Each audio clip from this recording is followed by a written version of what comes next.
Welcome to the Biologically, and today we are starting the first chapter of class 10th whose name is Chemical Reaction and Equations। अगर मैं आपसे यहाँ बात करूँ 9th class की, मतलब ये स्टैंडर्ड 9 की, तो कहीं ना कहीं हमारी जो मेंटलिटी होती है वो 8th वाली ही होती है कि सारी चीजें जैसे भी हैं वो हो जाएंगी, व्हाट्स अ बिग डील। लेकिन जैसे जैसे हम 10th स्टैंडर्ड में आते हैं तो हमें समझ आता है कि जो 10th की जो मार्कशीट है वो कितनी वैल्यूएबल है। किसी को परसेंटेज ड्रॉप हो जाने की टेंशन होने लगती है, किसी को परसेंटेज गेन करने की टेंशन होने लगती है, किसी को लगता है कि अरे यार मैं तो केमिस्ट्री में बिल्कुल अच्छा नहीं है, किसी को फिजिक्स पढ़ना पसंद नहीं है।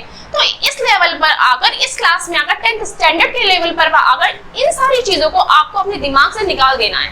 सिर्फ ये सोचना है कि हम हर चीज कर सकते हैं, क्योंकि कभी कभी ऐसा कुछ भी नहीं है जो हम नहीं कर सकते हैं। क्योंकि कभी कभी ऐसा होता है जब हमें बड़ी से बड़ी चीज बहुत ज्यादा हार्ड चीज हमें समझ में आ जाती है तो हमें बहुत ज्यादा इजी लगने लगती है। हम उसको ऐसे ही 2 मिनट में कर देंगे, हम ऐसे कर देंगे, इजीली है बहुत, हम ऐसे कह देते हैं, कर लेते हैं। लेकिन जब छोटी से छोटी चीज, इजी से इजी चीज जब हमारी समझ में नहीं आती है, हम समझ में नहीं आ पाता है, तो क्या होता है कि वो हमारे लिए कंफ्यूजन क्रिएट करने लगती है। हम उससे घबराने लगते हैं कि अरे यार ये तो बहुत टफ टॉपिक है, हम इसको नहीं पढ़ सकते, बहुत ज्यादा हार्ड है, हमारे समझ में नहीं आता है। तो ये सारी चीजें अपने दिमाग से निकाल दीजिए, क्योंकि हर चीज मुमकिन है, कोई चीज आसान या मुश्किल नहीं होती है। हर चीज आपकी सोच पर डिपेंड करती है, आपके माइंड पर डिपेंड करती है। अगर आपने ठान लिया कि आपको करना है तो आप उसको कर सकते हैं।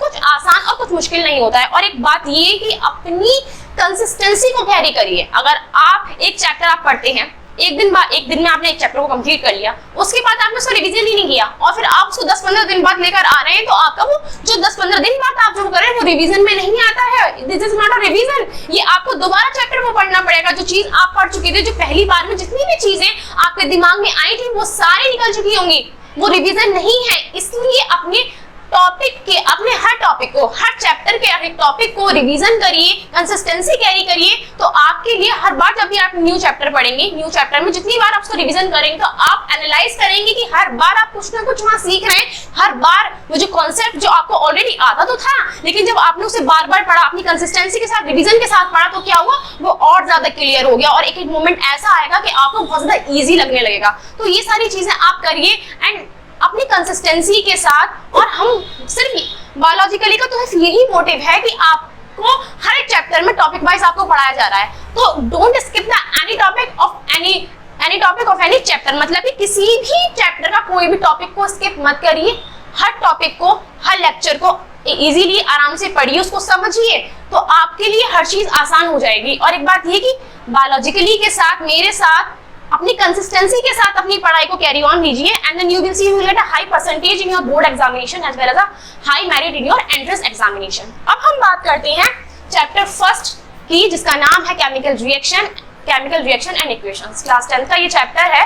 अब सबसे पहले एक जनरली बात है, चैप्टर में केमिकल रिएक्शंस किसे कहते हैं, इक्वेशंस किस तरीके से लिखी जाती है, रिप्रेजेंट कैसे करते हैं, बैलेंस्ड अनबैलेंस्ड केमिकल रिएक्शंस, ये सारी चीजें हम यहाँ पढ़ेंगे। लेकिन जब बात आती है केमिकल रिएक्शन की, तो सबसे पहले चीज आती है कि जब भाई दो चीजें मिलकर तीसरी चीज को फॉर्म करती हैं, या फिर किसी एक चीज डायरेक्ट किसी प्रेजेंस में आकर, किसी से रिएक्ट करके जब कोई दूसरी चीज बनाती है एक न्यू प्रॉपर्टी के साथ, तो वहां सबसे पहले क्या होता है, बदलाव होता है, वहां पर चेंज होता है। जो चीज पहली होती है, जब से केमिकल रिएक्शन होता है तो वो चेंज हो जाती है किसी और चीज में। तो सबसे पहले, कुछ भी पढ़ने से पहले मैं आपके साथ डिस्कस करूंगी यहाँ पर चेंज। तो अगर मैं जनरली चेंज की बात करूंगी, चेंज कितने टाइप का होता है, तो जनरली चेंज जो होता है वो 2 टाइप का होता है। ठीक है, तो ये वाली बात रही। मैं यहाँ बात कर रही हूँ सबसे पहले चेंज की। तो यहाँ बात रही चेंज में बी ऑफ 2 टाइप्स। मैंने आपको बता दिया कि चेंजेस कितने तरीके के होते हैं, 2 तरीके के होते हैं। पहला है physical change,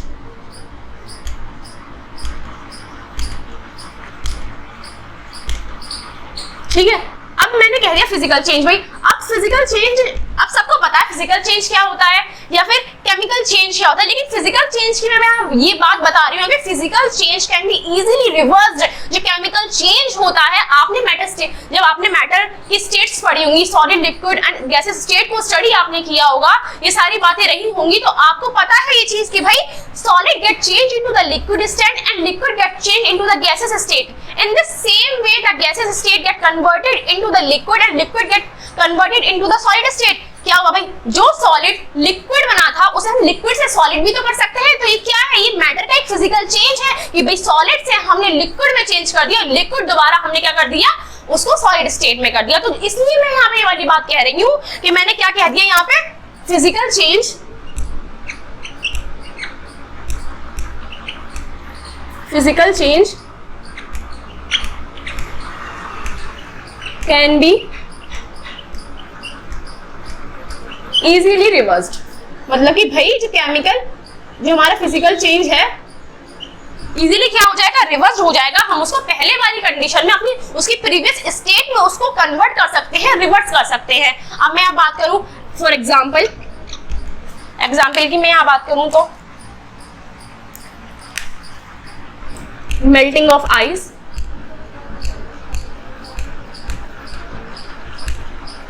melting of ice हो गया, evaporation of water,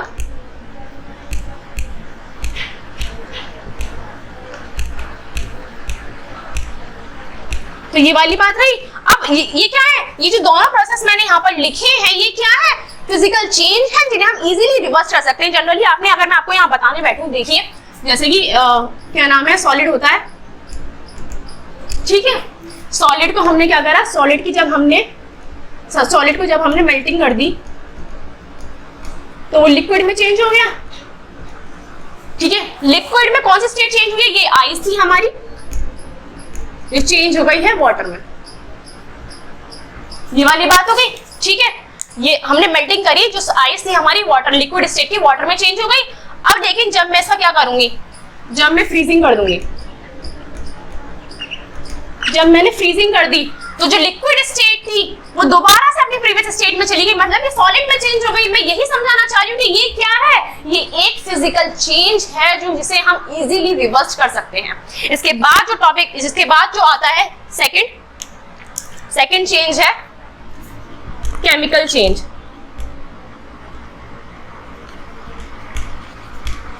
chemical change, ठीक है। अब केमिकल चेंज की अगर मैं बात करती हूँ यहाँ पर,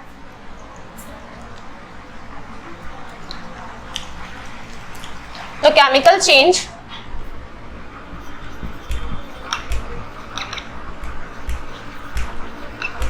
चेंज कैन नॉट बी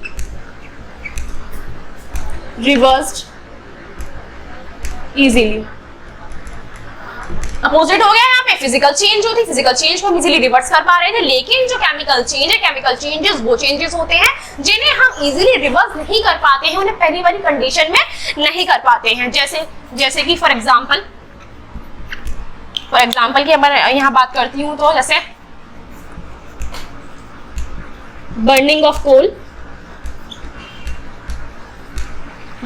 कोल, और जो दूसरा आता है हमारा, इसके अलावा बर्निंग ऑफ कोल के अलावा rusting of iron,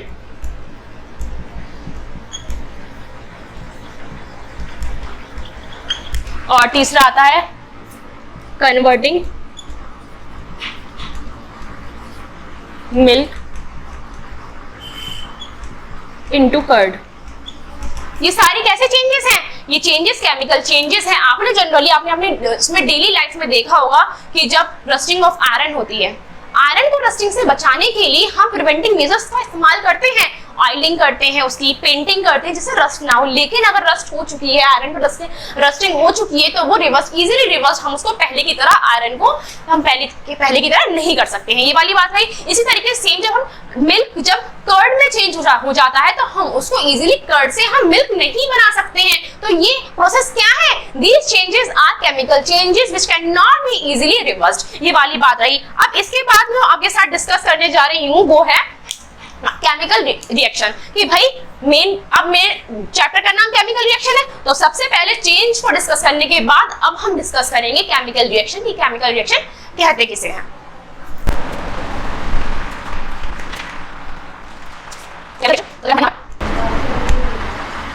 chemical reaction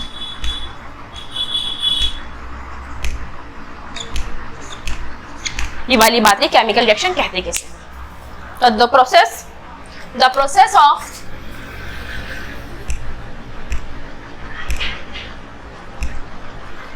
transforming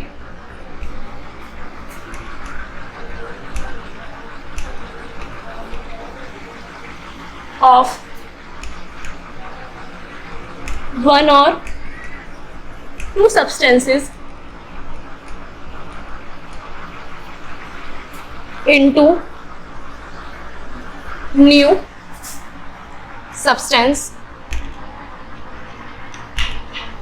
with new properties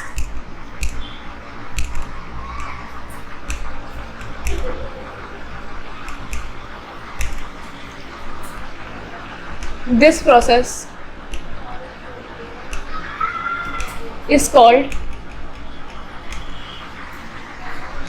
chemical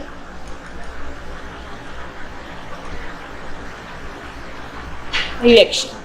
ठीक है, मैंने लिख दिया, क्या लिखा है मैंने यहाँ पे कि the process of transforming of one or more two substances change into a new substance in the with new properties, मतलब कि भाई वो प्रोसेस जो एक या से ज्यादा सब्सटेंस को ट्रांसफॉर्म कर रहा है दूसरे सब्सटेंस में कुछ नई प्रॉपर्टीज के साथ, उसी प्रोसेस को हम यहाँ पर कहते हैं this process is called chemical reaction. ये वाली बात है केमिकल रिएक्शन की। समझ में आया कि भाई कोई भी दो चीज को मिलाकर हमने क्या करा, दो चीजें थी हमारे पास, उनकी कुछ प्रॉपर्टीज थी, ठीक है, कोई भी एलिमेंट ले सकते हैं, वो एग्जांपल देकर मैं आप आगे समझाऊंगी। फिलहाल इतना समझ लीजिए, कोई भी दो एलिमेंट है, वो सब्सटेंसेस हैं, हाँ, उन्हें वो ट्रांसफॉर्म हो गए किसी और सब्सटेंस में, एक नए सब्सटेंस में कुछ नई प्रॉपर्टीज के साथ, उसी प्रोसेस को हम यहाँ पर कह रहे हैं this process is known as chemical reaction. इसके बाद अगर मैं बात करती हूँ कि यहाँ पे इंपॉर्टेंट बात ये वाली आती है यहाँ पे कि भाई यहाँ पे दो चीजें होती हैं, एक तो वो चीज जिससे हम केमिकल रिएक्शन करा रहे हैं और एक दूसरी वो चीज जो हमें केमिकल रिएक्शन कराने के बाद हमें मिल रही है। तो वो चीज द सब्सटेंस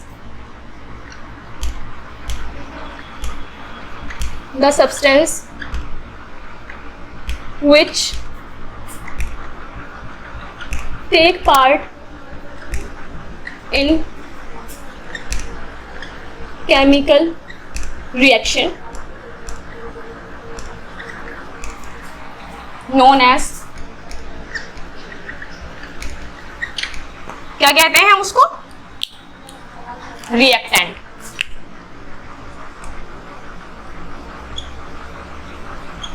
ठीक है, और दूसरी चीज आती है ये द सब्सटेंस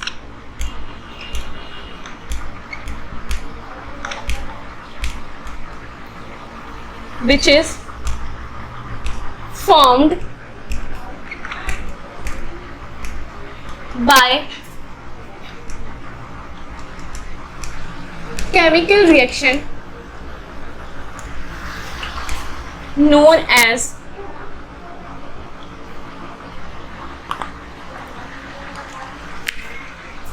प्रोडक्ट। यही तो मैंने बताया आपको, मैंने दोनों चीजें यहाँ पे लिख दी हैं कि वो सब्सटेंस जो केमिकल रिएक्शन में पार्टिसिपेट कर रहा है, जिससे हम केमिकल रिएक्शन करा रहे हैं, उसे तो हमने क्या कह दिया, उसे हमने कह दिया रिएक्टेंट। लेकिन और जो चीज हमें केमिकल रिएक्शन कराने के बाद हमें अचीव हो रही है, जो न्यू सब्सटेंस फॉर्म हो रहा है केमिकल रिएक्शन की वजह से, उसे हम कहते हैं प्रोडक्ट। ये वाली बात रह गई, ठीक है। अब इसके बाद जो बात करते हैं हम, अब मैं आपको समझाती हूँ एग्जाम्पल देखिए कि किस तरीके से प्रोडक्ट है, केमिकल रिएक्शन के बाद प्रोडक्ट आता है, किस तरीके से हम रिएक्टेंट का रिएक्शन कराते हैं। जैसे फॉर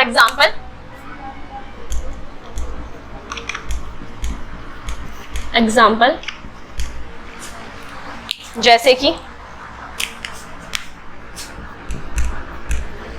सोडियम को हम डिनोट करते हैं Na से, जो क्या है, सॉलिड स्टेट में होता है। सॉलिड स्टेट में है, वैसे मैंने ब्रैकेट में लिखा है S। इसके बाद सोडियम का मैंने जब रिएक्शन कराया वाटर के साथ, वाटर का सिंबल H2O, और वाटर क्या है, लिक्विड, ठीक है। जब मैंने सोडियम और वाटर का रिएक्शन कराया तो मुझे यहाँ पे क्या फॉर्म हुआ, NaOH plus H2।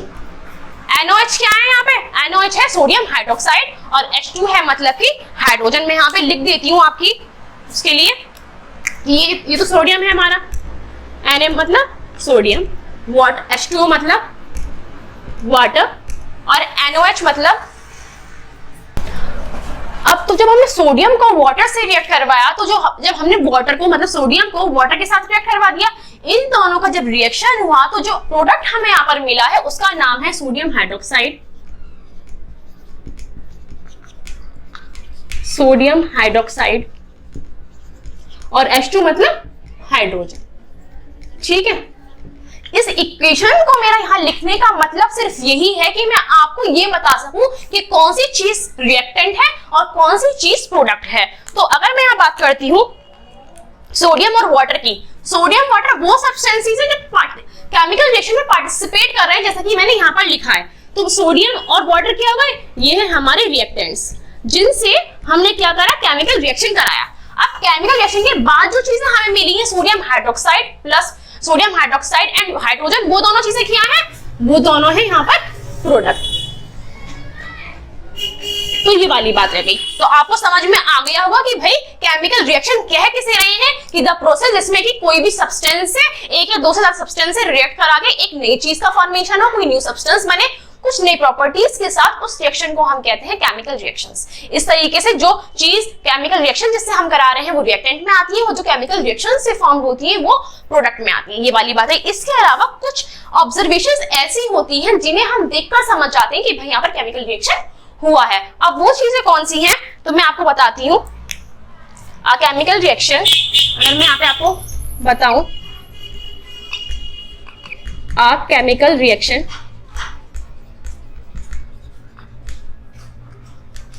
a chemical reaction can be identified by the following observations.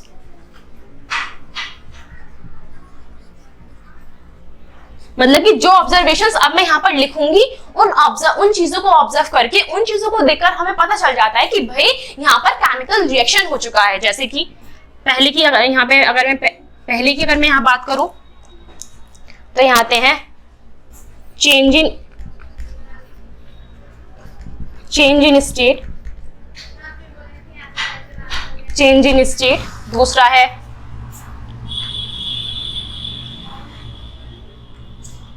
Evolution of gas.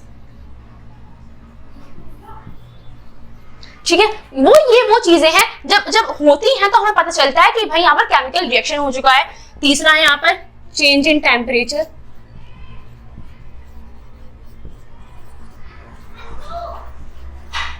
Fourth है यहाँ पे फॉर्मेशन ऑफ पीपीटी। पीपीटी का मतलब है प्रेसिपिटेट। अब प्रेसिपिटेट और पीपीटी का मतलब ये जो चीजें हैं मैं अभी आपको ही समझाऊंगी, लेकिन जनरली ये वाली बात रहती है जब केमिकल रिएक्शन होता है तो जाहिर सी बात है हमें रिएक्टेंट की जरूरत है, रिएक्टेंट से हमें प्रोडक्ट वहां पर मिला। ठीक है, तो कुछ रिएक्शंस ऐसे भी होते हैं जिन्हें हम आइडेंटिफाई नहीं कर पाते हैं ऑब्जर्वेशन के बाद कि वहां पर केमिकल रिएक्शन हुआ है, लेकिन मोस्टली मैं यहाँ पे मेजॉरिटी की बात कर रही हूँ, जो मोस्टली जो चीजें रहती हैं उनसे हम पता कर सकते हैं, हमें पता चल जाता है कि यहाँ पर क्या हुआ है, केमिकल रिएक्शन हुआ है। और एक ये भी है इसके साथ कि चेंज इन कलर, अगर कलर चेंज हो जाता है तो ये वाली बात रही।